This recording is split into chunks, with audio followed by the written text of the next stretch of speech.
This is the same way we are behaving in the house of God. It's within the blood. We have the blood of hunting flowing in us. So God was saying, teach them to be delivered from that spirit. If Africa is not delivered from that spirit, I'm telling you, we will die in poverty. Because people want prayer. They want blessings. Everything in Africa, it must be for free.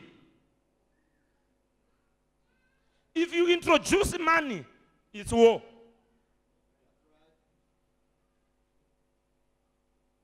In America or any other nation there, I was asking one lady that, do you have free Bibles? Archbishop told me something, my father, that he was once in America for a year. He said, at the college where he was, there is a day called Dorcas Box Day, where all Americans, they remove their clothes from their wardrobes, Bibles, and put them in a big box, their containers called Dorcas Box. And he said, my son, I was shocked. Even in America, it's black people that goes to get those things. They are the ones, black Americans, going to get things from the Dorcas Box. And some students from Africa. Whites, when you see them, those English people, they will be going to give there. The only time when you see a black American is to take from what has been dropped.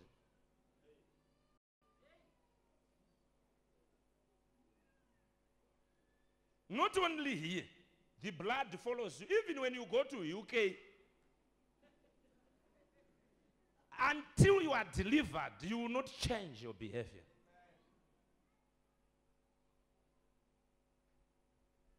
Here is where we teach about tithe here. Tithe is not supposed to be taught in the church.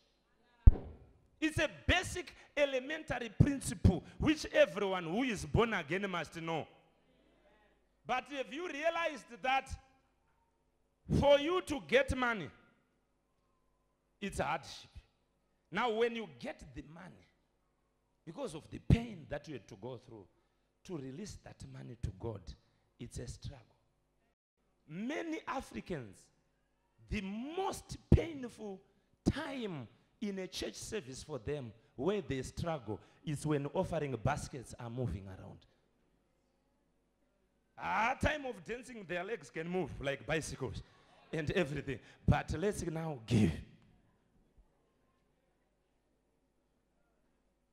Even when, have you realized, every time when we say, go any church, when we say it's time for giving, even though they were standing, they sit down. Without them being told to sit down. Everyone will be seated down and they fold their hands like this. Do you know what it means? Let this time pass by. After offering, they are now awake again. It's like there is something that just hits Africans when it's offering time. A certain demon, a spell that just comes upon them like a bomb. And people have to drag their feet to come with the $20. They feel the pain. It's like someone is beating them at the back to bring $20 to God. The only time when you see an African person dancing, especially in Zimbabwe, giving money, if you check anyone in Africa who is dancing, going to give an offering, I can tell you, ask my wife, I always tell her, look at that one, I want you to hear the sound when they reach the offering basket. You hear coins. It will be a $30. Maybe when you see those who be dancing, it's $1, a dirty one. $20 they will be said. Those with the $20, you can notice they will be walking very, very dignified. Why? Because they are thinking, can I give this one? Can I give $100? Huh? But if it's $1, fuck.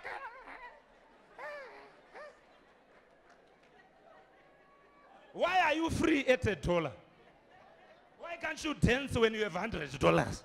And dance, I'm giving 100, offering to God.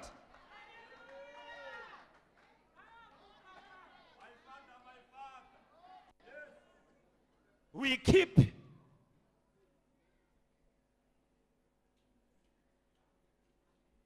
hunting a spirit.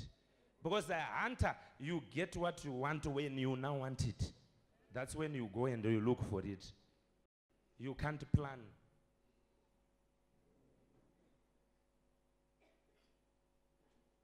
You can't plan for your life. Planning for your things, it's a hard thing. Hunters are not, farmers plan. Hunters can't plan. In Africa, anything that has to do with the strength, we are very good at it. Because the Europeans, they saw that they had brains, but they don't have strength. Nimrod guys, hunters, they have muscular bodies. They have strength, muscles. So they had to come and use our strength to get what they want with their brains.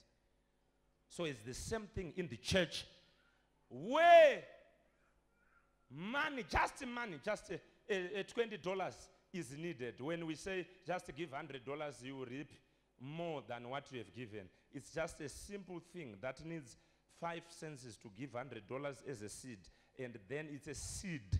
And you know that there will be a harvest of that seed, which means you will receive more money. You will not see Africans there. But when you call and you say, come, let's fast, you know that power, things that need strength and pray. They will come. And say, an African person would rather spend 24 hours to pray to get $100 than for him to give $100 to get 1,000. So hunters, they come now. Oh, they love all night prayer. I break poverty in my money. I want my money. Bring back my money in the name. I cut, I break, I kick. Jesus' name. Come out of my house. Demons. Just to give.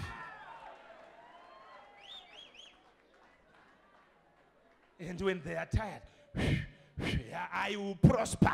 I am going to prosper. Whether you like it or not, I will prosper. I will prosper. And the demons will be laughing. And that's not the principle. Hunter. Just tithe.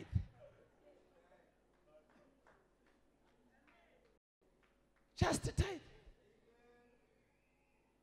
Why do you want to fast for 40 days and 40 nights? Hard-earned cash is our problem. Anything that you get by hardship, it's never easy to give. You had to struggle to get it. You hard-earned cash. Hey, that word hard, it's a sign of a curse. Why is it in Africa everything has to be hard? It's because we have never been taught how also to use our harvest when we get it, so that it continues multiplying itself.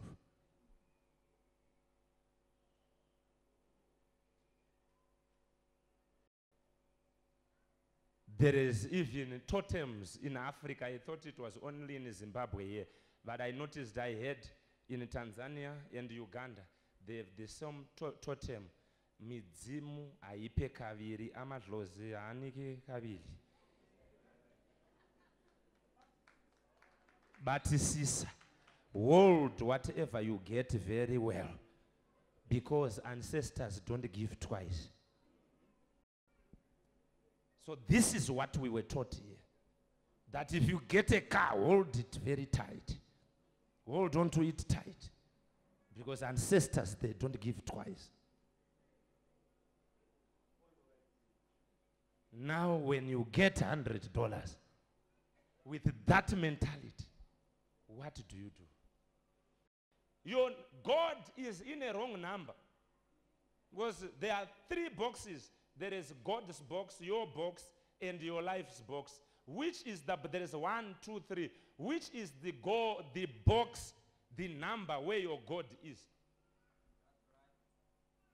Some of you, your God is in box number 3. You are in the number 1. And maybe yourself and your children in number 2. And that's how, when God is now giving you things, he gives you in that order also. He makes you to be number 3 in receiving. Why? Because you are not giving him his first fruit position as God. Some of you, even your tithe that you bring here, it's not tithe. It's not 10%, number 1. I don't know whether it's 7% or what. And the time when you bring it, it's after you have paid your school fees, after you have paid the rent and everything. Then you bring God change the bonds that you no longer want. And yet you want God to continue hunting blessings for you. You are now treating God in a hunting way. He is now your puppy. We treat God like a dog that must run and get rabbits for us. And then when we get nice cars, blessings and everything, we give him bones. And us, we get the flesh. And we still want God to go again with us in the bush. Very few people have expensive Bibles here. How much money did you buy your Bible?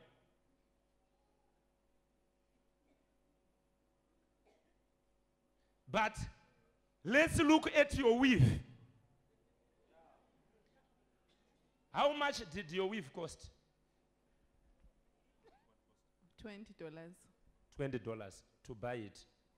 What about to put it? $20. $20. You are paying how much? $40. Can I see your Bible?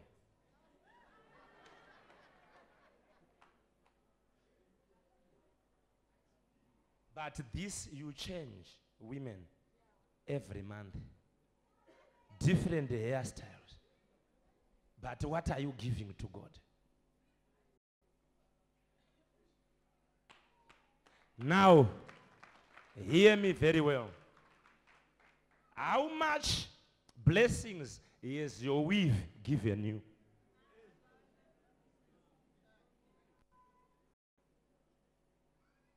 Is it giving you blessings? Is it giving you prosperity?